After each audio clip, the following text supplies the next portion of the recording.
Looks like today is going to be a bit of a different video because the previous ones had mostly been covering a particular mech. This one I don't think I've even heard mention of, not even in the comments, so it'll be interesting to see what's going on here. But of course, before we get into it, go and support Tex. Link to that is always at the very top of the description. Alright everyone, sit down and shut up. This lecture is going to be a little different. I'm Mr. Tex, this is Tex Talks BattleTech, and this time around, rather than tell a story about a mech, I'm going to tell a story about a ship.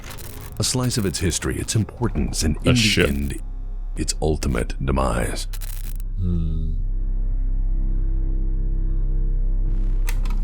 This story, like so many others, starts somewhere in the middle. And to provide as much context as I can, there may be a tangent or two. By the end, I will tie these threads together, so worry not. The tale this time around is a periphery folklore story. The periphery being the periphery. Well, you have to take these stories with a grain of salt. I mean, deep space has long held enough rumor and hearsay to fill many volumes of written work. And spacers are, well, by and large traveling vagabonds prone to drinking their pay and telling extremely tall tales. That being said, the full story goes like this. Once upon a time in the late 30th century, the Taurian Concordat found an ancient, derelict Star League-era warship floating seemingly abandoned in deep space. The vessel in question was a Black Lion-class battlecruiser. A Black Lion class. We don't know anything about the ships because we've only been talking about the mechs, but they probably have their own specifications and classifications. I would assume that similar to like a Space Hulk in 40k, these would contain extremely valuable technology from the Star League era, which kind of has been lost to time, so I would assume that people would immediately scramble for this, get whatever lost tech they can. At 802,000 tons mass, and boasting enough advanced weaponry that even the clans themselves would later claim them as flagships post-Exodus, the Black Lion class was an enormously powerful weapons platform for any who had ambitions of galactic force projection. Untouched save for the ravages of time, it was a unique and truly awesome engine of war waiting for any who could claim it. Something this powerful was obviously a fundamental force multiplier for regional political balance, as it was indeed a true relic of humanity's golden age, and naturally a unique opportunity for any power block of the era. And yet, on the verge of its recovery by the Taurians, mysteriously, from nowhere, unknown forces arrived to annihilate it completely. Unknown forces disappearing just as suddenly as they had arrived. What? So, it wasn't from the inner sphere, and it wasn't from the clans. I suppose that there are probably people outside of that, but like, why? Or you know what? It's probably the telephone company. Maybe ComStar sent out some assassins or just mercs in order to get rid of this technology that could potentially upset things and overthrow the current power balance or monopoly of power that they have. Unlike some other periphery stories and folklore, this story is entirely grounded in truth. I don't think that there are like these eldritch beings out there. That doesn't really seem to be what BattleTech is about, and I mean, there is that one alien race, but we don't really talk about it. Regardless though, if your series is about space, it's kind of inevitable, nigh impossible, that there will be theories about things outside of that, outside of everything that you've talked about, because the scope of the series is just so big now.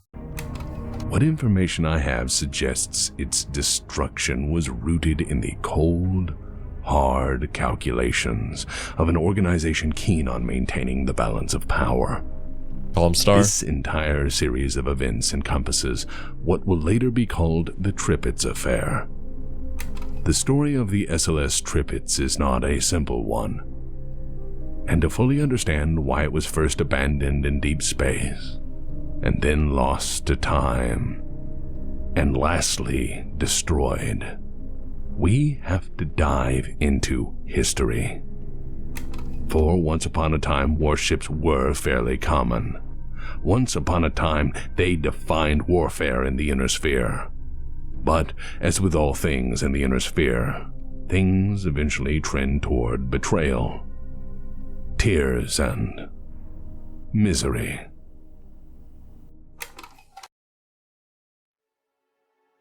As you no doubt have gathered, warships are, well, were a very big deal. From the beginning of humanity's push outward, there were warships. When humanity fought, the first line was warships. When humanity invaded, it was spearheaded by warships. Every blockade, every major battle, every war, big and small, involved the simple arithmetic of how many warships you had, and how could you counter the enemy's fleet.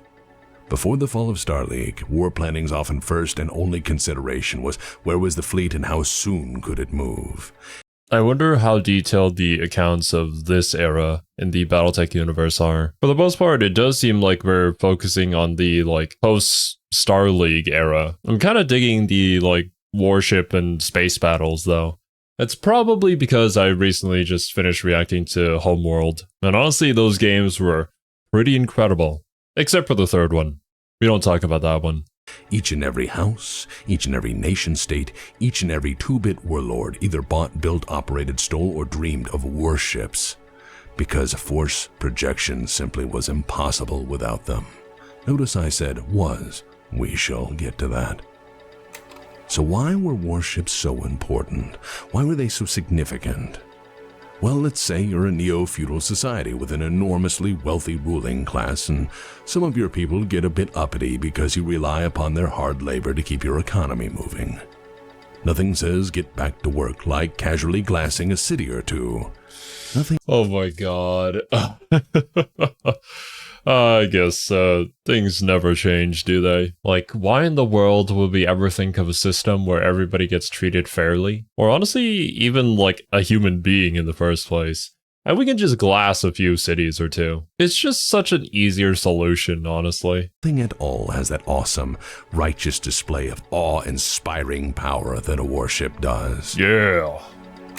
And as for warfighting capabilities, nothing held a candle to warships. They were fully FTL-capable vessels, meaning they didn't have to rely on jump ships to be ferried to and from conflict zones. They could just suddenly, and very inconveniently, show up to ruin your territorial ambitions.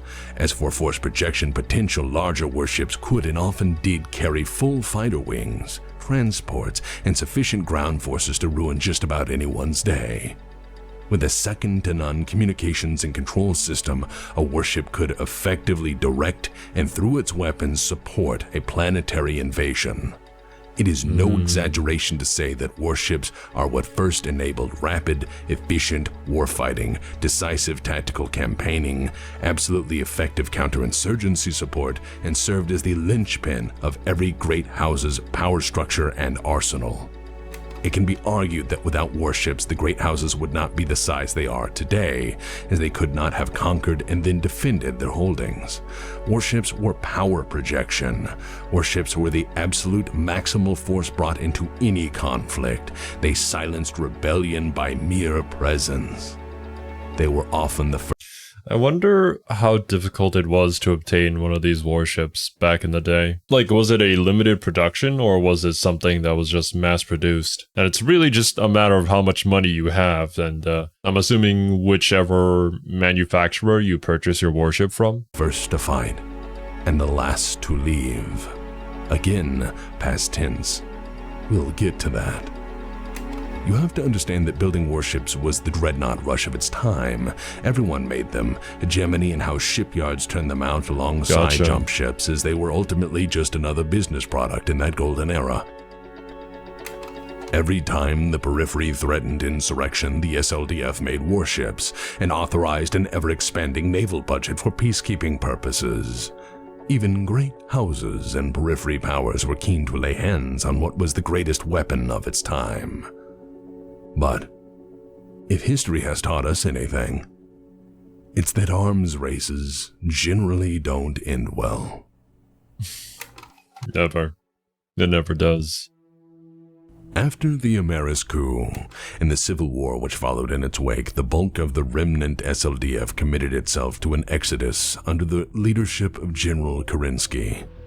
With them, they took 1,349 jump ships and 402 warships, intent on leaving the Inner Sphere and the impending succession wars far begin behind. the clans. After the horrendous losses inflicted on the SLDF by the Amaris Civil War campaign, this was but a fractional remnant of Starleague's defensive force. However, it must be noted that for the record, each of the great houses also had their own militaries, and often those militaries were, in some part, patterned off the SLDF in terms of equipment, its use, and doctrine. Gotcha. I have heard about the Amaris Civil War, well, at least mention of it in the comments. Don't know anything about it yet. It does look like that is coming up, though. I think there's another video after this before that, though. As Kerensky had feared, some of the SLDF had elected to join house militaries or sell their services and become roving mercenaries. All of this awe-inspiring firepower, coupled with ambitious house leadership and the dangerous power vacuum in the wake of Starleague's collapse, Oh yeah, this is gonna be like a Fallout situation, right?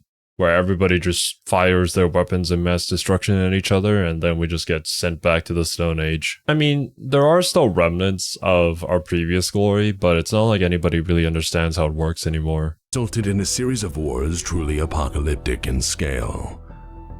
The secession wars were fought without much, if any, restraint. Among all the other numerous casualties, by the Second Secession War, warships were thought to be completely extinct. One by one, they were destroyed in the great battles of that era. One by one, they were consumed in the fires of war through aggressive campaigns, poor maintenance, lack of spares, lack of repair facilities, and eventual lack of functional working knowledge on their systems of operation. Yes, in the end, the fires of war had even claimed knowledge as a victim.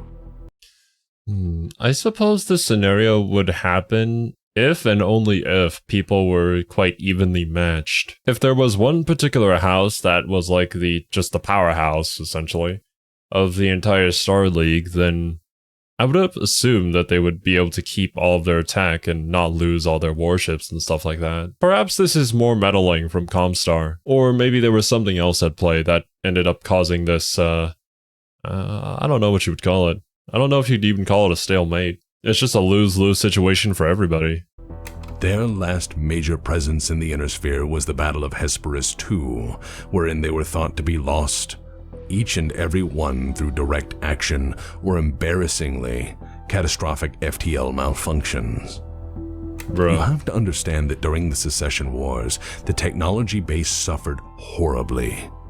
Each house was keen to conquer what they could and destroy what they couldn't keep. Entire planets were razed. Entire populations were deleted. Generations of research and development were destroyed by enemies trying to deny their opponents any advantage. This was, to the best of their abilities, the great house's attempt at total supremacy. This was accomplished through a robust application of total war theory, and over the course of secession wars, humanity lost the ability to continue their ancestors' work, and in many cases they struggled to barely maintain it. It's really fucking sad. If I was somebody living within the BattleTech universe, I would feel like, I don't know, I'd lost my heritage. It's kind of depressing, but I suppose you kind of just have to accept it. It would just be such a surreal feeling though, like climbing into a mech and being like, dang, this doesn't even compare to what we used to have. And what's even worse is that feeling of actually heading out into the battlefield and going back to war being the main cause of why we had lost all of this knowledge, and it's still waging on. So then, like, what would happen to any future generations that come after me? Would they also not know what I know? Would we just continue to bomb ourselves out of all knowledge that we currently possess? And then I'd probably think, well, ComStar will likely just keep all the secrets to themselves anyways and rule over everybody, so it is what it is. By the end of the Secession Wars, the Inner Sphere was a graveyard on a scale known only to the gods. It is no wonder that the Inner Sphere lost much more than peace. They'd ruined nearly every major technological advance they had made. Through their territorial ambitions and avarice, the great houses of the Inner Sphere had burned everything they inherited for the dream of controlling it all. Sadly, as it turns out, when all the rules of war go out the window, it's quite possible to bomb people into the Stone Age. Isn't that freaking stupid, though? Like, oh, joy, we finally won the war. But now, we possess all of this territory that has nothing left to offer because we bombed the heck out of everything and we burned everything down to the ground. Like, I get it. You kind of had to in order to advance your troops forward, or else you'd be giving the enemy a significant advantage, because obviously they're going to do that to you too. But even if you did win, then now what? That's why I'm like, yeah, ultimately it's just a lose-lose situation on all sides. The loss of technology from this universal campaign of indiscriminate warfighting had other effects. The loss of warships meant that campaigning became a tedious, difficult venture. Houses had to now muster forces without the protection or force projection capabilities that warships afforded. Houses had to heavily garrison their worlds to prevent losing territory and resources to piracy, insurrection, revolt, or border skirmishing. Is that how we ended up with our current map, with the territories spread out the way that they are? Because it created the actual stalemate where people couldn't advance further anymore? See, because of lack of resources? Houses had to play careful defensive games, making war a slow, deliberate exercise in comparison to the blitzkrieg efforts of yesteryear. The great houses were reduced to a simmering cold war that occasionally flared into conflict before settling into a slog and then an eventual, if uneasy, peace. The slow nature of this conflict taught all the great houses to be wary of ambitious ventures, aggressive posturing, and going all in on any one strategy.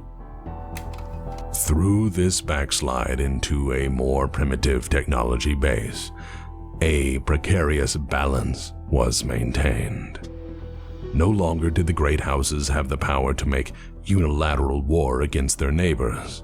Or control substantially more territory than they already had. The loss in technology kept them more or less in check. To gamble on ambitious conquest could result in calamity, and so all sides learned to play the great game, making moves carefully.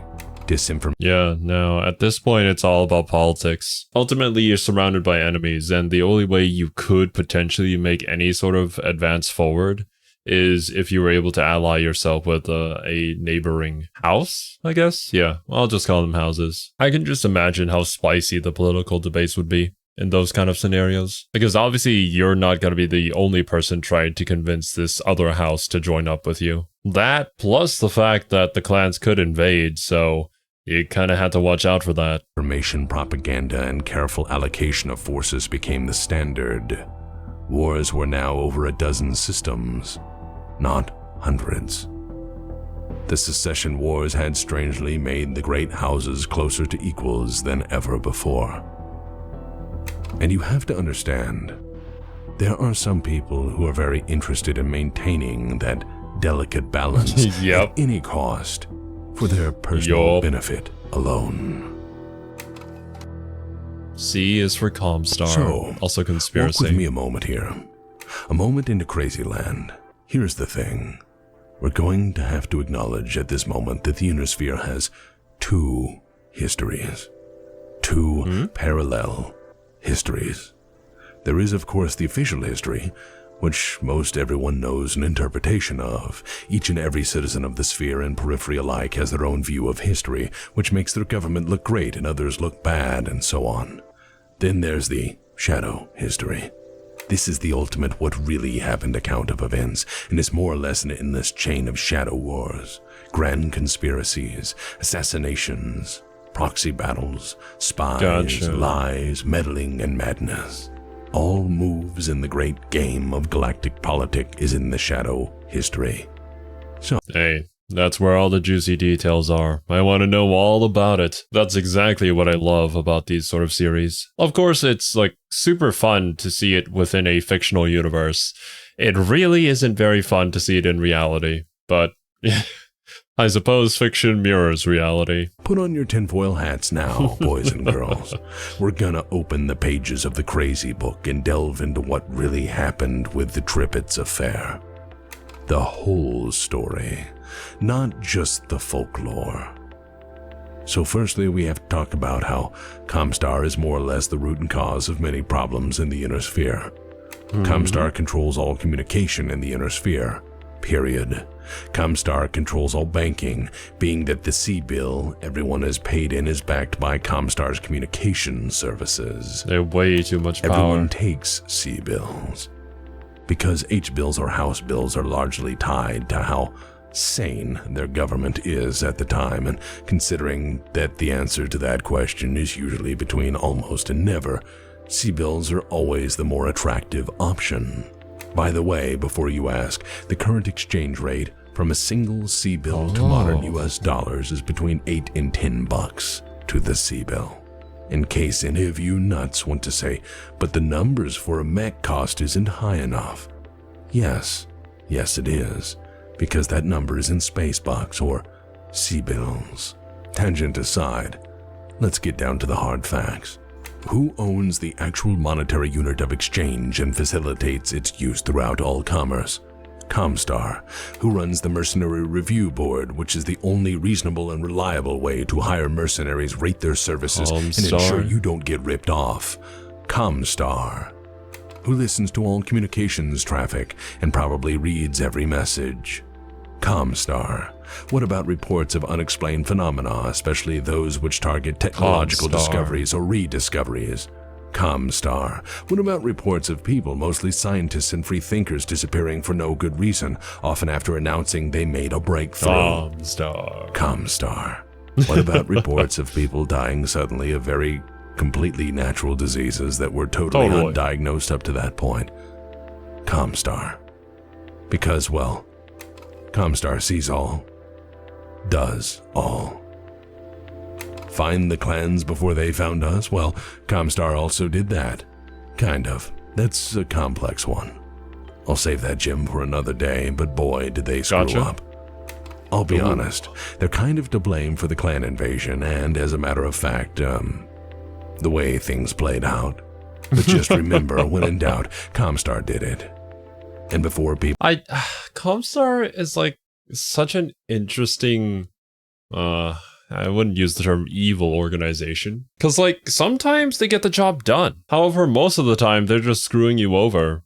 But it's not to the point where you can just, like, revolt against them and throw them out. They've gained too much power that it's kind of impossible now at this point. So, like, while they are kind of overpowered in a weird way, they're still quite balanced within the scheme of the universe here that we've created. Because you can't get rid of them, and they still obviously have a use for all the other houses, and for whatever they're trying to do. People start to scream tangent, let's stitch this back into the fabric of the main narrative. Who do you suppose maintains a hidden, massive stockpile of weapons from humanity's golden age and ensures no one else can rival their primacy or upset the balance of power to the inner sphere? A stockpile so massive it contains a small fleet of very active warships, to include battleships capable of eradicating entire civilizations in an afternoon of idle button pushing. Well, ComStar. And you see, in 2979, ComStar had a big problem. By 2979, as you now know, most warships were officially considered extinct. But if the houses got control of this warship, then they could potentially reverse engineer it and start producing it, and then that would tip the power scales, and ComStar would not be the top dog anymore. So it does make a whole lot of sense. Like, I even threw that theory out there at the very beginning because, you know, It's just ComStar things. I think it would be cool though if it was like an actual secret third party somewhere out there, but I highly doubt it. Data suggests that they were wrecked, gone, lost, missing, or rendered so crippled as to be completely ineffective. All known examples were rendered into fleets, in being, or totally ineffective and inoperative. By 2979, ComStar was beginning to relax because after endless indecisive conflict, none of the great houses really had the power to wreck each other significantly further. Yep. Sure, they could always load up a bunch of their precious jump ships with drop ships galore and invade a planet, but without warships, or rather, without the ability to totally control a battle space with a warship. The blitzkrieg of yesteryear, the glassing of planets, the massive excesses of violence from the collapse of Starleague were finally dying down. By 2979, warfare had turned into a series of endless border skirmishes, petty wars over planets rather than whole sectors, as no one was willing to risk further damage to dwindling examples of what was in many cases irreplaceable technology. Under these conditions, the status quo was maintainable, so long as the great houses maintained parity and balance. Balance further maintained by ComStar when someone did something they shouldn't, like try to rediscover lost technology or form overly ambitious plans. Balance How dare you, right? How dare you try to rediscover the technology of the past? Because if you do, then the power scaling gets tipped, and that means ComStar will not be fully in control again, so it's just such a bad situation, but that's just how it is. To maintain so long as none of the great houses achieved any form of lasting advantage. And in 2979, that balance was threatened significantly. Yep. In 2979, the Taurian Concordat had found the SLS Tripitz, something that could potentially change everything. Abandoned and adrift, and mostly intact, was the SLS Tripitz. Why was it abandoned, a Black though? Lion-class battlecruiser from the Starleague Defense Force. How it got there, why it was there, no one knew for the longest time. But, again, thanks to ComStar, the story has even more layers. Please indulge in a minor tangent here because I think you'll find this only adds to the narrative and mystery. Okay, let me try and think of some possible theories here. Because I feel like most warships would want to be just straight hunted down, which is why most of them are destroyed. Like, no house is gonna want to leave a potential valuable asset to the other houses alive. Does it mean that maybe something went wrong with their FTL? Did something happen and they all got zapped out of the ship somehow? Did they have to abandon the warship in order to escape from something? But because of whatever gravitational pull, it adjusted the course and it sent it back towards the Starleague? Or Inner Sphere, I should say. Sometime after the events of this story, a ComStar operative going by the handle Damocles provided documents to an investigative reporter about a great number of interesting things, one of which being the complete recovered diary of Colonel Hannes Schmidt, who was the last commanding officer of the legendary Black Watch, an SLDF unit responsible for the protection and safeguarding of Starleague's First Lord and his immediate family. In the pages of the diary, a story emerges from the dark days of Starleague's collapse, detailing the supposed escape of one of the last members of House Cameron, fleeing the massacre at the Unity Palace. During this escape, the Colossus-class dropship SLS Abyss made emergency orbital rendezvous with a waiting warship on the dark side of the moon. And that warship was the SLS Tripitz. It is suggested that this vessel carried the last of the currently presumed dead Cameron bloodline far, far, far away from the solar system. Far away from... And then they abandoned it later in order to erase any potential trace of them being followed? The cause and the chaos of the conflict. How it came to be abandoned, derelict, and forgotten so far from home is ultimately unknown. But there it was, free for the taking. While the Taurians did not care for its history, they knew its value. The Taurians had stumbled onto something huge and immediately made efforts to recover it at all costs. If this ship were to be recovered, if it were put back into service, this would be like letting the Bismarck loose in a world of ironclads. Needless to say, this would cause a significant imbalance, and this was not good for ComStar. Needless to say, if someone figured out how to reverse engineer even pieces of this vessel, the balance would be upset. Yes. Also, being that something this huge couldn't be kept under wraps, it was soon learned that the Capellan Confederation wanted to recover it for their own purposes, and well, as soon as any intelligence agent... Actually, yeah, this would just reignite a whole nother war again. People would divert all their resources to this because it's just that valuable. ...in the Inner Sphere knows anything. ComStar knows everything. As you may have gathered, other than controlling the money and having a second-to-none intelligence-gathering instrument, you may remember ComStar has firm control over all communication. So unless the great houses are willing to Pony Express all messages around their empire at all times, it's not gonna work. Enter it into any computer system at any time, and rely on memorized messages only, they're going to have to interact with ComStar in one way or another.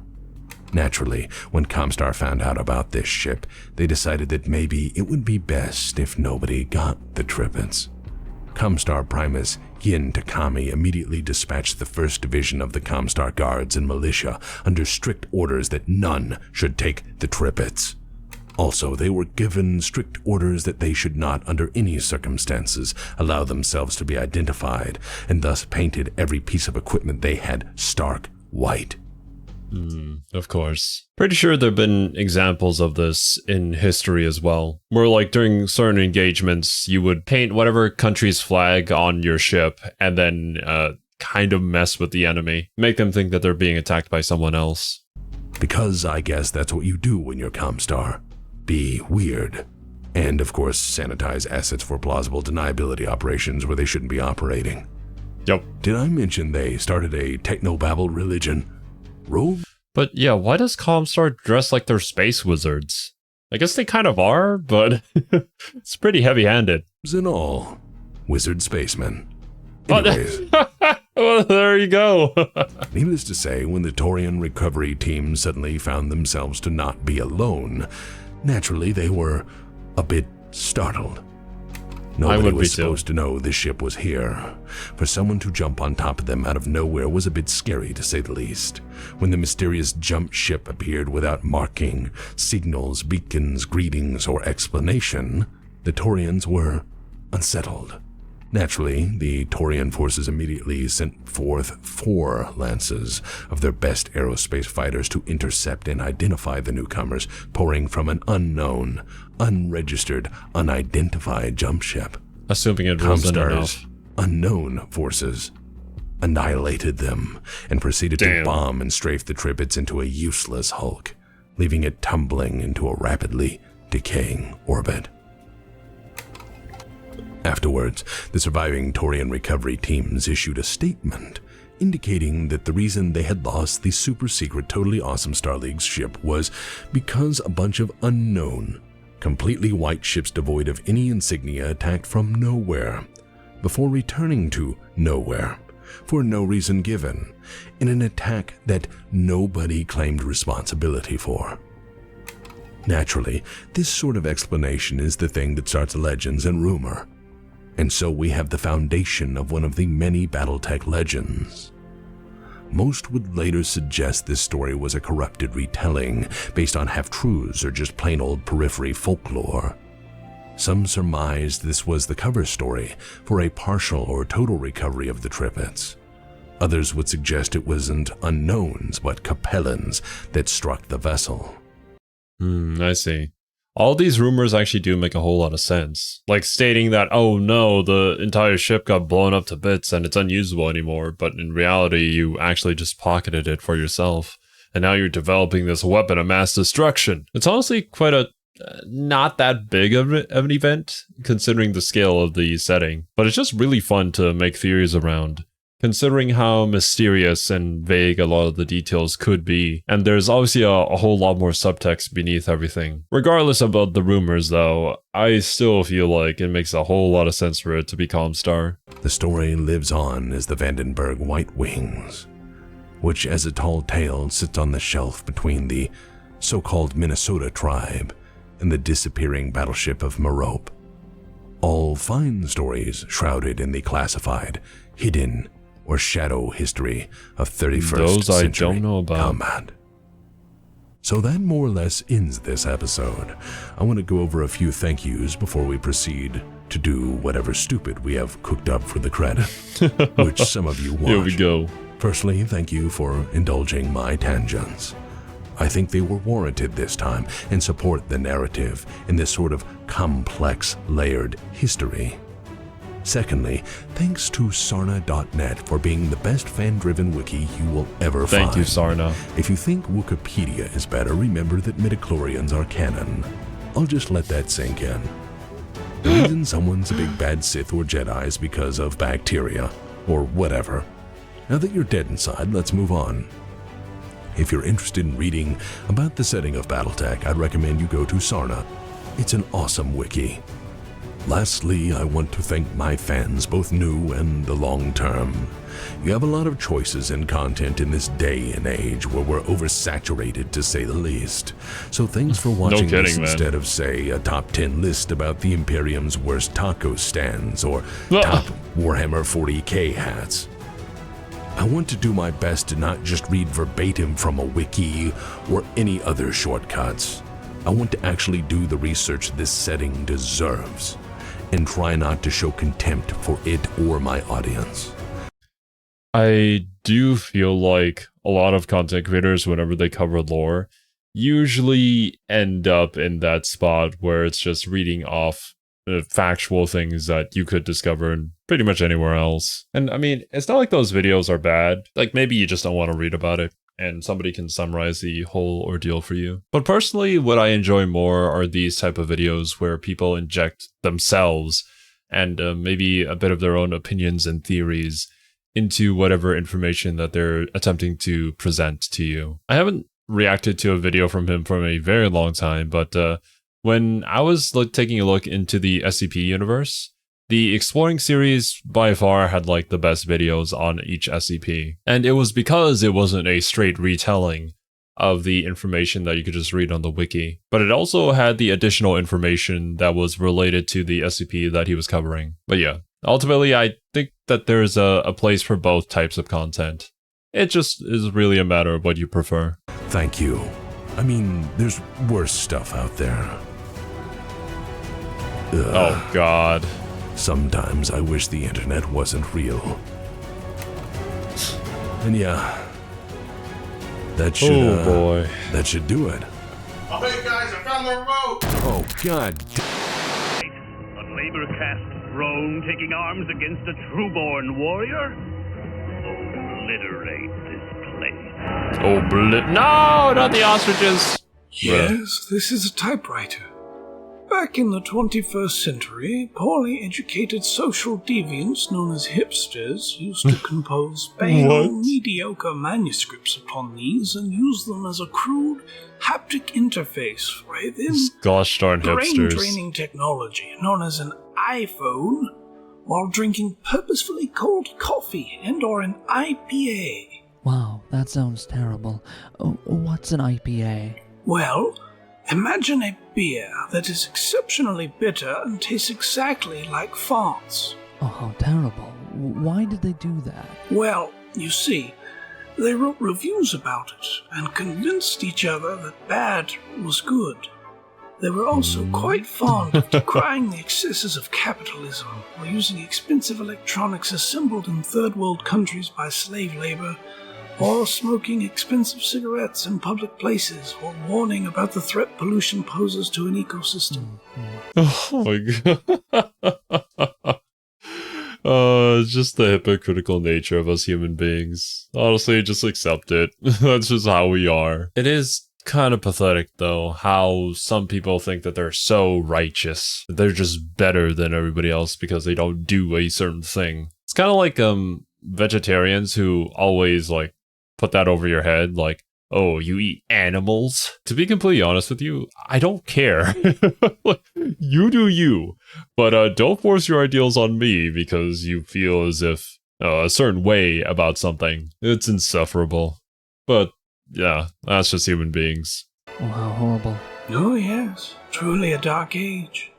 They were fairly easy to spot as they wore women's jeans, flannel, and glasses without lenses in them. What mad people? What became of them? They all perished beneath their multiple layers of unnecessary irony. You and your wretched kind have come a long way to die. Your hubris will see you killed this day. Your machines and tactics are pathetic. I shall reave you from this place. I shall tear back your flesh and expose your quivering insides to the sky. For the glory of the clans, for honor's sake, in Kerensky's name, I shall... Is this an elemental? I would assume he's probably like a named character too. have you. He's very intense. Bruh. Achtung! Alle Einheiten, sofortiger Statusbericht. This guy's again. The Steiner Assault Squad! Ich habe gerade ein Elemental aufgeklärt. Seine Kommunikation wurde soeben beendet. Hervorragende Aufklärung. Very nice. Bei dieser verdeckten Operation wirst du befordert. Stealthy operations. We don't know anything about stealth. Außerdem steht er in Flammen. Ich fahre mit der Aufklärungsoperation fort. Gegenwehr ist minimal. Exzellenz! Deine Aufklärung ist beispielhaft. Friedrich 3 hier. Ich kundschafte gerade in der Innenstadt, Sektor Bertha. Ich habe keine Bienen mehr im Cockpit, aber ich bin sehr beschäftigt. Thank goodness. Yeah, those bees. Gekundschaftet werden. Ich werde den ganzen Tag mit Kundschaften zu tun haben. Are you just like walking through a crowd of people or something? Aufgeklärt. Jetzt ist es ein Grad. Oh, that's unfortunate. Unterstützung zur Aufklärung des Raumhafens. Das kann arrangiert werden. Wait, what is that? Do they just drop from space? I don't think that's how they would normally be deployed, right? Or maybe that is how the mechs work. Wait, isn't that how the mechs deploy in Titanfall? They just kind of like get deployed down from the atmosphere. I don't know why, but I always had this image of them just being loaded onto a ship and then having to land the ship and then walk the mech out. Alright, instead of normal riffing on the credits, I'm gonna answer a few things here for those interested. The response to these has been overwhelming. I'm very humbled by it. The BattleTech community, by and large, is very good people. Knowledgeable as well, very knowledgeable. I mean, there's a few salty salts who play MWO or BattleTech as though score and ranking matters, or think that having fun is secondary to always winning. And as well the few people that get mad and that I have an actual opinion on things, but hell, in the end, I'm always... There's always going to be those kind of people in whatever community you go into. It just is what it is. ...is going to be me. Anyways, I'll answer a few questions here. Yes, I do read the comments. I do. I also take the actual time to respond to as many as I can. What mech or whatever I will cover next, well, there's a lot of people who keep saying cover this or cover that in the comments. These people are, well, people who don't engage in the polls when I put them up, which I do. That's where people can vote on what they like. If you don't see those polls, well, that's YouTube hiding your notifications, or they turn them off, which they often do. I don't get it. Why tell my subscribers that I'm streaming? I'm starting a stream 1 hour after the stream has ended. It makes no freaking sense. I don't know if they'll ever fix it. It just is what it is. Don't worry though, you're not special in this case, as it's fairly common. I mean, on average, maybe 5 to 10% of my channel sees my content. Or maybe just my terrible engagement rate as a channel. Who knows? Either or, I do actually cover what people have asked, plus a few things I am very interested in talking about, so it'll be a mix going forward. I do get kind of mad when people act like they're engaging with their audience and then do whatever they want, often for a paid endorsement, so I actually do keep to the list the audience and I have assembled together. I tend to ignore people who shout out the same thing over and over again because I did work with my audience on the to-do list, and I want to respect that. However, I do fully expect people who don't listen to get mad because they're not voting That's just how it polls is. provided. Hell, those people probably clicked out of the video 10 seconds in because it's not using hand puppets to explain why radiation is bad or Joan of Arc was a lady. Anyways, as for the next one, we're going to talk about this guy and all of the very bad choices that he made. Jesus Christ, I love you, Mandalore. What a name. He's to blame for a lot of stuff. A lot of the setting starts with his exceptionally poor decisions. Also, Gotcha. wow, didn't even really swear in this episode. Holy sh!